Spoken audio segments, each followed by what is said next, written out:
Bismillahirrahmanirrahim. Assalamualaikum warahmatullahi wabarakatuh.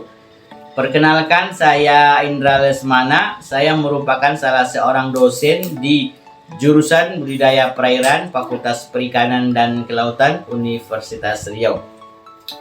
Latar belakang pendidikan saya adalah S1 dan S2 adalah ilmu aquacultur atau budidaya perairan. Sementara minat utama saya berfokus pada pakan dan nutrisi ikan serta biologi reproduksi aquacultur. Kemudian saya terus belajar dan mengembangkan skill dan pemahaman saya tentang bidang ilmu dan minat utama tersebut.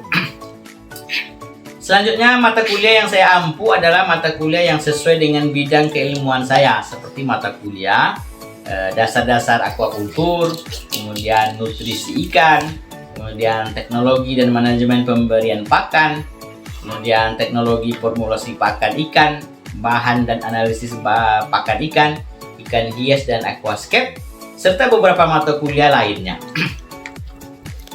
Pada video kali ini saya akan menjelaskan sedikit tentang bagaimana proses mengajar di kelas yang telah saya lakukan. Video ini akan menampilkan kegiatan mengajar pada salah satu mata kuliah yang saya ampu, yaitu mata kuliah dasar-dasar aquacultur. Mata kuliah dasar-dasar aquacultur ini merupakan mata kuliah wajib fakultas yang pengelolaannya berada pada jurusan budidaya perairan. Sehingga mata kuliah ini wajib diambil oleh semua jurusan yang ada di Fakultas Perikanan dan Kelautan Universitas Riau, yaitu ada 6 jurusan. Dan masing-masing jurusan itu terdapat 2 kelas mahasiswa. Sehingga mata kuliah ini diajar oleh 10 orang dosen di bidang budidaya perairan atau aquacultur, sehingga satu orang dosen itu menghandle 1 sampai 2 kelas, mulai dari awal sampai akhir pertemuan. Deskripsi mata kuliah ini adalah mata kuliah yang mengajarkan dan memperkenalkan kepada mahasiswa tentang prinsip-prinsip dasar aquacultur, yaitu kegiatan aquacultur yang bertujuan untuk memproduksi biota atau hewan akuatik. Kemudian sejarah dan perkembangan budidaya perairan atau aquacultur, kemudian pemilihan lokasi, kemudian sumber dan mutu air, kemudian kita juga mengajarkan nutrisi, penyakit dan parasit ikan, kemudian panen, kemudian transportasi dan pemasaran ikan budidaya. Sehingga terdapat 15 bahan ajar atau bahan kajian atau materi pembelajaran yang akan disampaikan selama perkuliahan ini. Yaitu yang pertama kita mengajarkan pentingnya aquacultur untuk mengatasi permasalahan pangan. Kemudian yang kedua, definisi, ruang lingkup, sejarah dan klasifikasi budidaya perairan atau aquacultur. Kemudian yang ketiga, kita mengajarkan pertimbangan umum seleksi lokasi budidaya ikan di kolam, di perairan umum, persyaratan kualitas air dan tanah, serta sumber polusi dan konflik kepentingan. Kemudian yang keempat adalah karakteristik ikan budidaya, pertimbangan ekonomis dan pasar, kandidat ikan budidaya, jenis biota umum yang dibudidayakan, serta pengelompokan komoditas aquacultur. Kemudian yang kelima yang kita ajarkan tahap-tahap aquacultur, tahapan-tahapan aquacultur, sistem aquacultur terbuka, sistem aquacultur semi terbuka, dan sistem aquacultur tertutup. Kemudian materi yang keenam adalah tipe budidaya kolam dan tambak, tipe budidaya keramba dan empang, tipe budidaya bak dan raceway, dan tipe budidaya rakit dan lain. Kemudian bahan yang ketujuh, kita mengajarkan kondisi lingkungan budidaya kolam dan tambak, kemudian KJA, kurungan dan empangan, serta pusat pembenihan ikan. Kemudian selanjutnya pertemuan yang ke-8 atau materi yang ke-8 adalah siklus reproduksi dan pematangan gonad. Kemudian kita ajarkan tipe dan proses pemijahan, penyimpanan telur dan sperma, kontrol kelamin ikan, serta seleksi dan hibridisasi. Kemudian yang ke-9, pengertian, tujuan dan produk pembenihan ikan, sasaran dan manajemen induk ikan, sasaran dan teknik pemijahan, sasaran dan proses penetasan telur, serta sasaran dan teknik pemeliharaan larva ikan. Selanjutnya materi yang ke-10, persiapan wadah budidaya, kemudian padat tebal dan penebaran, serta pertumbuhan dan konsep pertumbuhan ikan budidaya. Kemudian materi yang ke-11 kita mengajarkan nutrisi dan energi flow, beserta pakan dan metode pemberian pakan. Kemudian materi yang ke-12 kita mengajarkan kesehatan dan penyakit dalam budidaya ikan, penyakit infeksi, penyakit non-infeksi, serta pencegahan dan pengobatan. Nah, kemudian materi yang ke-13 adalah jenis tanaman air, hama dan predator, kontrol tanaman air dan kontrol hama dan predator. Kemudian yang ke-14 metode panen ikan budidaya, penanganan pasca panen, dan pengelolaan praktek budidaya.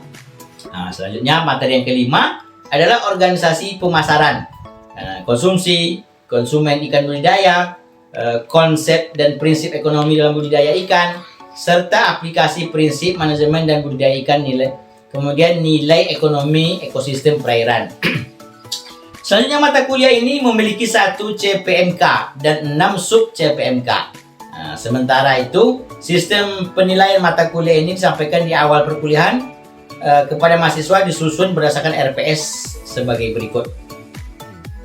Capaian pembelajaran lulusan atau CPL program budidaya perairan yang dibebankan pada mata kuliah ini yaitu yang pertama, mampu bekerja dengan berintegritas, yaitu jujur, profesional, dan bertanggung jawab. Kemudian yang kedua, menguasai prinsip-prinsip dasar bidang pemenihan dan pembesaran organisme akuatik.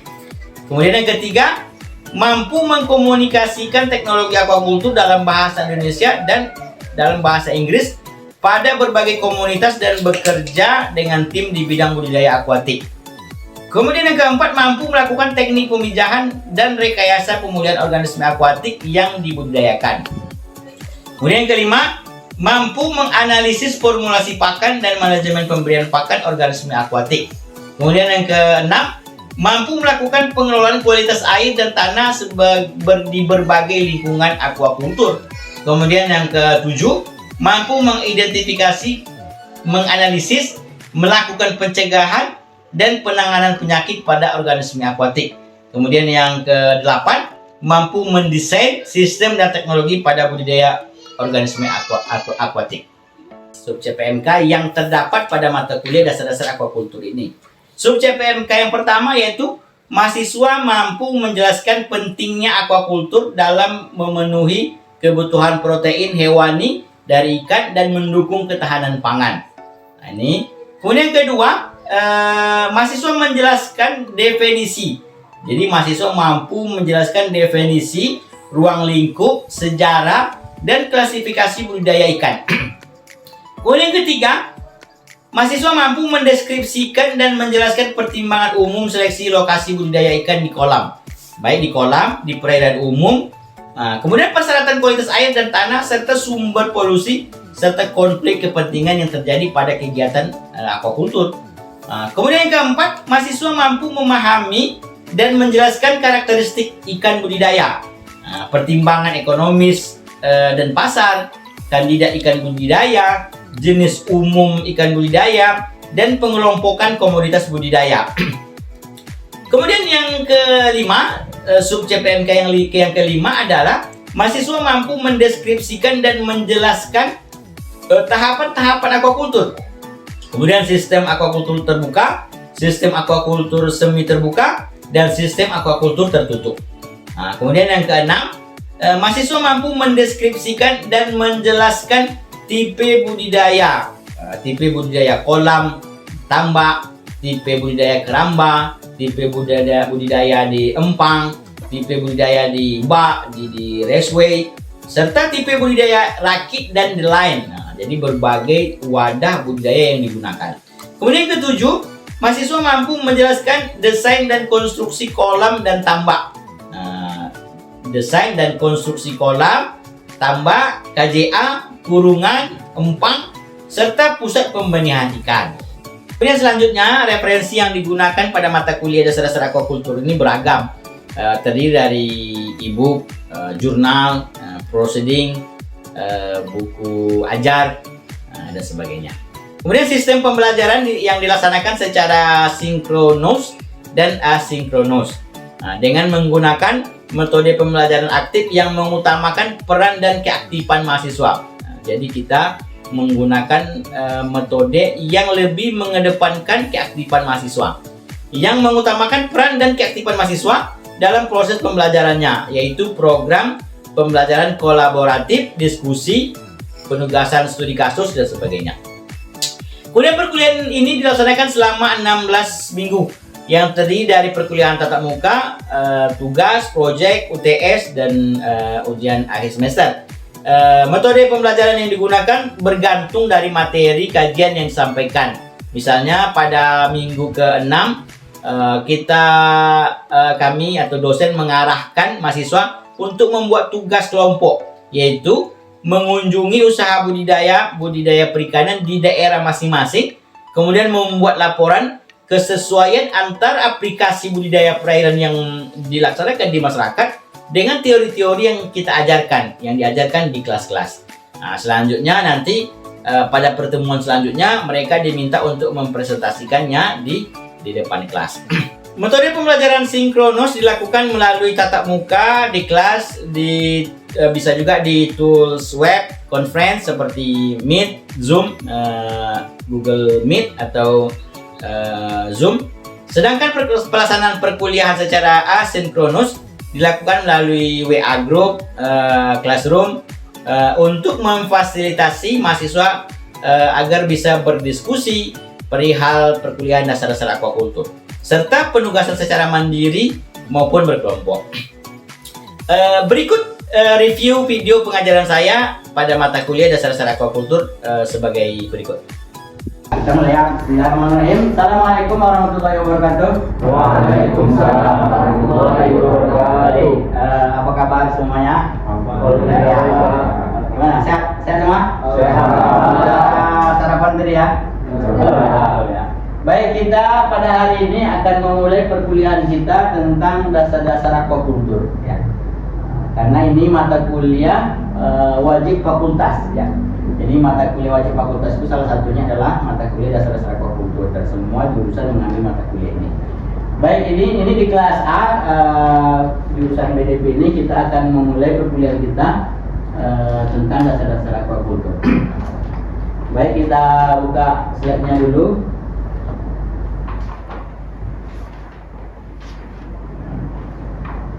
Nah, ini dasar-dasar aquaculture, mata kuliah ini 3 SKS, ya. Mata kuliah ini 3 SKS, kemudian 2 SKS di kelas, kemudian 1 SKS nanti kita praktikum. Kemudian kita jelaskan dulu deskripsi mata kuliah ini.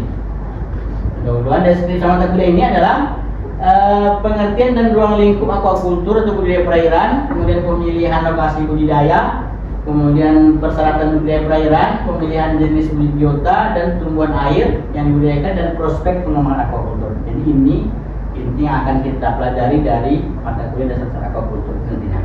Kemudian kompetensi umumnya, setelah mengikuti mata kuliah dasar aquaculture ini, mahasiswa mampu menjelaskan tentang pengertian dan ruang lingkup budidaya perairan yaitu aquaculture. Kemudian strategi pencapaiannya, untuk dapat mencapai kompetensi ini, mata kuliah dilaksanakan dengan tatap muka, tugas-tugas, dan diskusi. Kemudian ini komponen penilaian, ada UTS, ada UAS, ada tugas-tugas, kemudian ada kuis, ya. Nah, ini juga nanti kalau penilaiannya, apabila salah satu komponen penilaian kosong, maka nilai otomatis E. Kemudian ketidakhadiran maksimal 3 kali. Jadi boleh kalian tidak hadir 3 kali. Kemudian nanti kita pilih ketua kelasnya, ya. Kemudian ini satuan acara perkuliahan kita, SAP-nya. Yang pertama pendahuluan, kemudian komoditas aquaculture, kemudian pemilihan spesies aquaculture, sumber daya air, sistem teknologi aquaculture, kegiatan produksi aquaculture, kemudian pembesaran ikan dan peredaran. Baik, kita langsung saja masuk kepada pertemuan pertama, ya. Pertemuan pertama yang akan kita bahas adalah what is aquaculture. What is aquaculture? Saya kira apa itu aquaculture? Siapa yang tahu aquaculture? Ada yang tahu aquaculture nggak? Coba Ahmad. Apa yang kamu ketahui tentang aquaculture? Jadi Pak, menurut pendapat saya aquaculture adalah bagaimana seseorang dapat membudidayakan suatu komoditas untuk mendapatkan nilai yang nantinya akan mendapatkan hasil. Mendapatkan hasil, oke. Membudidayakan ikan untuk mendapatkan hasil. Ada yang lain? Yang belakang? Siapa namanya? Rido Pak. Rido, selain Rido, apa yang kamu ketahui tentang aquaculture? Dalam aquaculture itu Pak, dalam budidaya ikan ada pembenihan, ada pembesaran. Dalam pembesaran itu Pak, itu dapat menghasilkan keuntungan sebanyak-banyaknya Pak. Keuntungan sebanyak-banyaknya. Jadi ada kegiatan pembenihannya, ada kegiatan pembesarannya. Oke. Masih belum lengkap. Ada yang bisa menambahkan? Siapa lagi yang bisa menambahkan? Ada? Yang perempuan? Siapa? Ada? Perempuan? Ada? Kita lihat dulu. Apa itu aquaculture? What is aquaculture? Kira-kira sama tidak pengertian budidaya perairan? Kita kan selalu mendengar ada budidaya perairan, ada budidaya perikanan, ada perikanan budidaya, ada aquaculture. Kira-kira menurut kalian sama nggak? Kira-kira? Apa perbedaannya? Kemudian apa persamaannya? What is aquaculture? Ini gambar-gambarnya. Kira-kira ada nggak yang menyatakan ini beda kan? Kalau nanti kalian kerja di dinas nanti ada bidangnya, biro perikanan budidaya. Kalau di kementerian itu ada perikanan budidaya, perikanan tangkap ya. Atau istilah lainnya budidaya perikanan. Atau kalau jurusan kita budidaya perairan, gitu kan?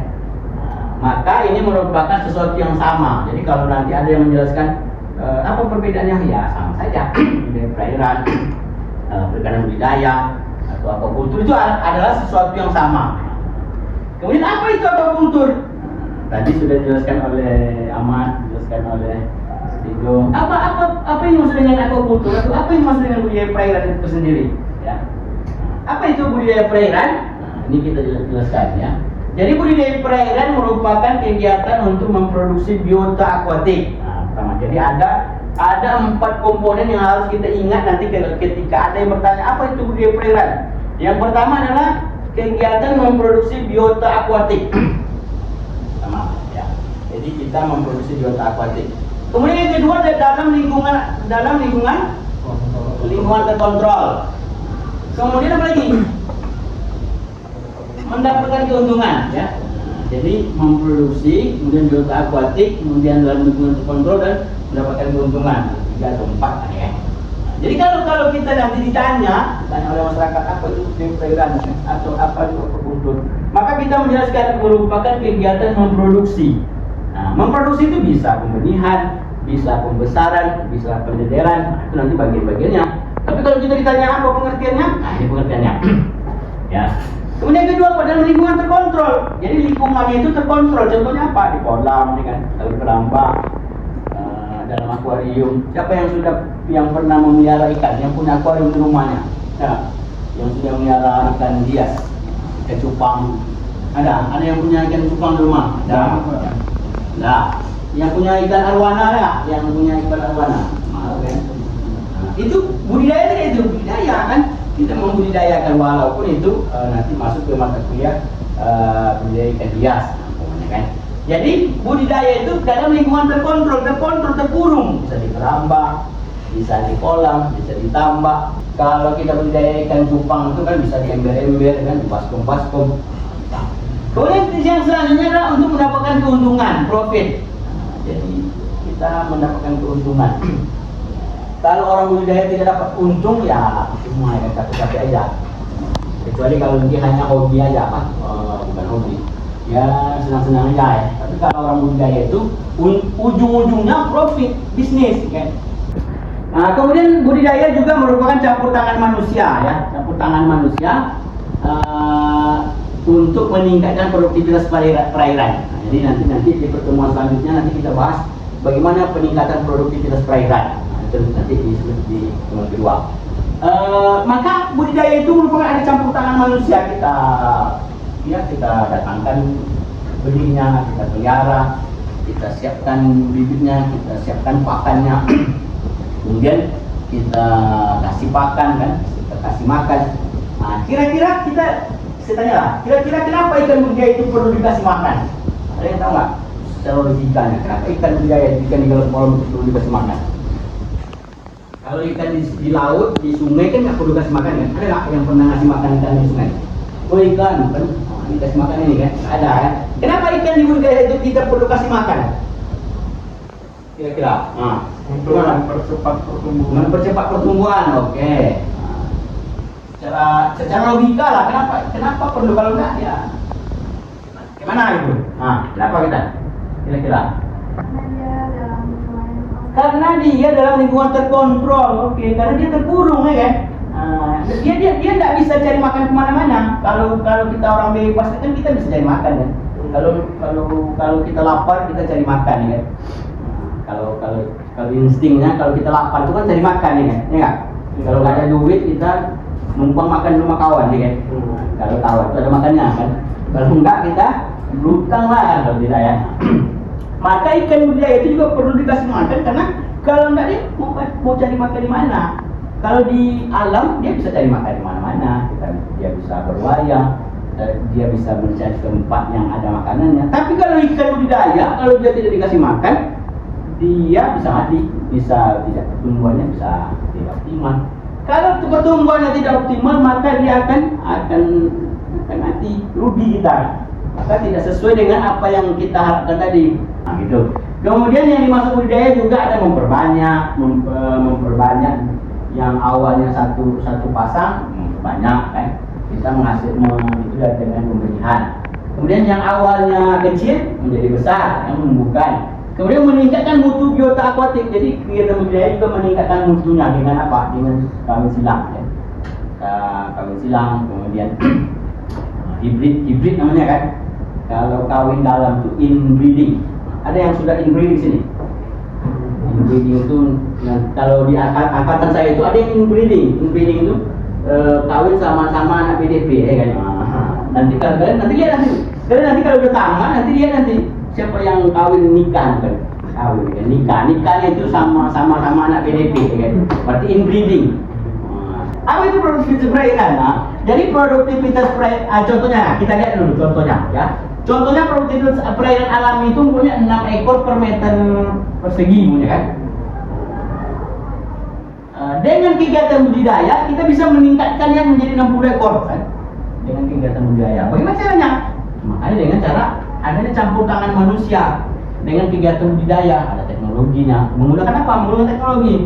Teknologinya bagaimana? Ya dengan budidaya. Ada wadahnya, menggunakan KJA, kemudian lingkungannya terkontrol, ikan kualitas budidayanya unggul, kemudian pakan dan sebagainya. Nah, kita lihat gambarnya seperti apa? Nah, contohnya begini. Ini kalian nanti paham.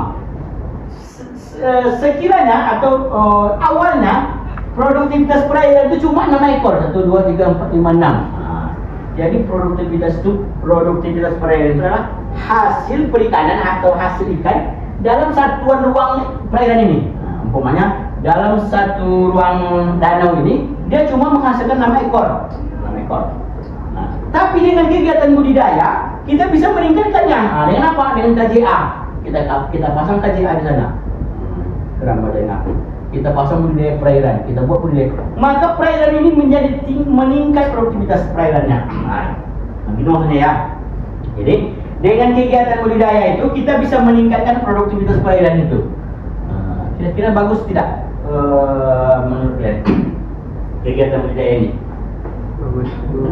Bisa meningkatkan kan? Bisa. Tapi kenapa kita masih belum optimal? Masih banyak lahan kosong yang belum dioptimalkan. Beda dengan negara-negara lain, negara-negara pengekspor produk perikanan. Kenapa?